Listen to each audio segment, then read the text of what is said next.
Did I ever tell you about the time I got invited to hell? I did once, you know.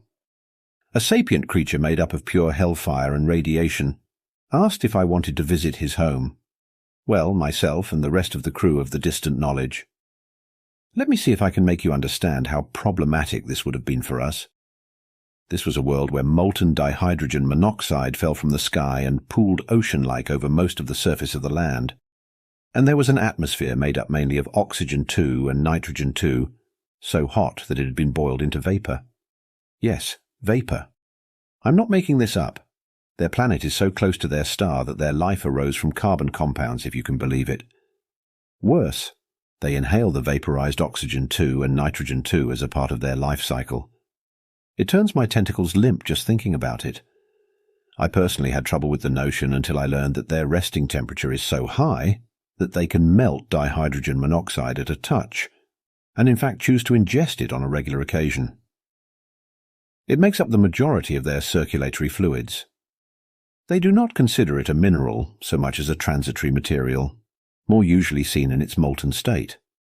So if they breathe rock vapor and casually bathe, yes, bathe in molten lava, what, you might ask, do they actually build things out of? The answer to that scared two of our scientists so badly that they went puce for 3 whole cycles. You see, these hell creatures are able to easily work materials that are so far down at the bottom of our periodic table that it's just not worth even trying. They can create and utilize compounds containing iron and even titanium. I swear upon my progenitors, I am not making this up. I don't even want to think about the temperatures involved.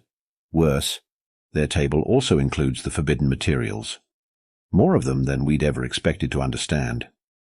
They are able to handle these materials without exploding. In fact, I'm pretty sure they had samples with them that would have spelled doom to our ship just by coming close to us. So, where did we meet these horror creatures, and how did we get out alive? I'm glad you asked. I was the second assistant astrogation observer on the Distant Knowledge, investigating a yellow star system. The ferocious radiations of the horrifically active primary threatened to melt our hull and disrupt our systems even from hundreds of millions of Sakar away. In fact, we would not have come so close except that there was a gas giant just on the verge of our safe limit that we could hide behind if exterior temperatures threatened to get too high. The gas giant, as predicted, had a very active magnetic field, but we were well shielded, all hail our engineers, so that was actually the least of our problems. It also had a small but significant ring system, nowhere near as impressive as the next one out, but still interesting. We were charting it, and I was calibrating our backup astrogation sensors when I got a proximity alarm. There had been a heat spike in our near vicinity. Movement, we expected. This was a ring system with moons here and there. Heat was more of a problem. Our systems were handling the star's radiation, but a closer heat source could breach the hull and kill us all without warning. I sounded the alarm, then turned a sensor that way. One of the pieces of the ring, a chunk of ferrous material which I had idly thought possessed an oddly regular appearance, was moving under thrust. Whatever it was using for propulsion sent my temperature gauges off the scale. We were just lucky that it was pointed away from us at the time. Even as I stared at the impossible readouts, the bridge crew reacted and moved us away to a safe distance. The unknown object stopped moving when we evaded them. It was an inanimate object to be sure, but when I focused all the sensors I had onto it, I could clearly see signs of engineering work. If I were not much mistaken, it had sensors as well, and they were trained on us. We paused then and stared at each other. 2 ships from cultures previously unknown to one another, encountering each other around a planet that I was sure neither one of us hailed from. Where they were from, what they knew, what they had to say, I had no idea. But I wanted to know.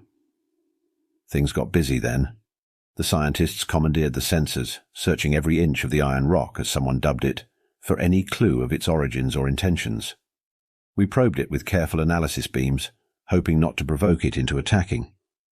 Signals were sent along various frequencies. Scientists argued until they were green in the face over the material composition of the thing. Ferrous alloys were impossible to create or work, so we had to be getting false readings. And then one of the passive sensors picked up a signal originating from the iron rock, on a frequency that we could not only receive but also replicate. We decoded the signal, a simple numeric sequence, and sent an answer back.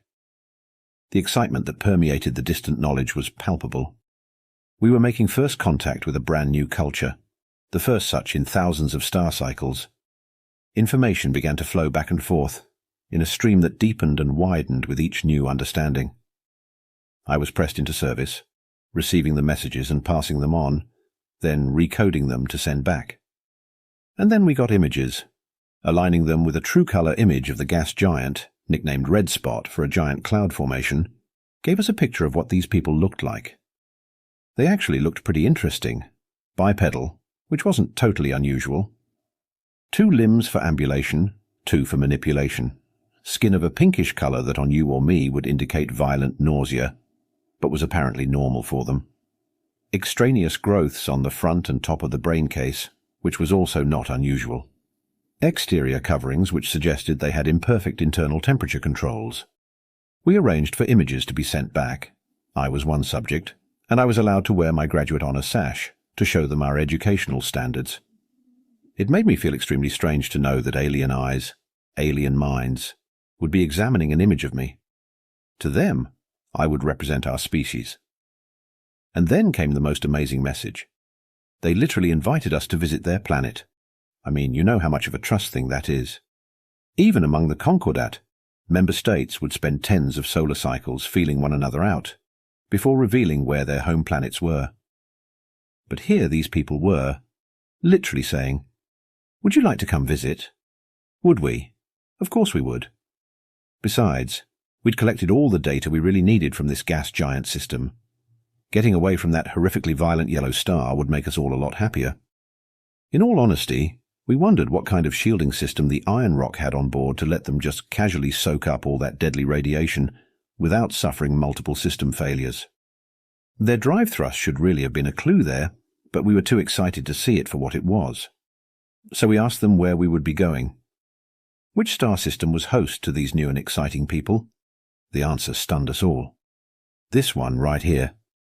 Accompanying the message, just to prove we hadn't misunderstood, we got an image of the star itself, with a sigil pointing at a tiny blue dot off to the side. That was their planet. That was their planet. As far as we were from the system's primary, that planet, we feverishly calculated, had to be at least 80% closer. It was cheerfully orbiting within a raging inferno of solar energies, surviving a hellish radiation bath that would easily destroy the distant knowledge 10 or 20 times over. And these people came from there? What were they made of? One of the scientists sent a message. We should have asked this sooner. Appended to the message was a request for that very information. In the meantime, we began collating the same data for the reply. You know what we got back? A resting temperature that would melt rocks, a circulatory system that amounted to molten lava, vapor-state oxygen and nitrogen as their very breath of life. They were from the very depths of hell, and they had invited us to visit. All in innocence, of course, but that didn't change matters. We would never greet one another face to face, as it were. I would never get to breathe the same atmosphere as the youthful aliens whose images I had received and stared at. Friends we would be. Allies even. But never close. Never visiting. Well, until now. See, the distant knowledge is shipping out again next week, and I'm going with. Some big brain among the scientists had an idea, and so we've decided to go back and see if we can make contact with them again. Each side is going to construct telepresence robots of the other side, and visit by proxy in that way. It's going to be clunky and probably won't work nearly as well as they hope it will, but it's a proof of concept. I've been tapped to run one of the robots from our side. I get to wear the suit. I get to walk with humans. Wish me luck.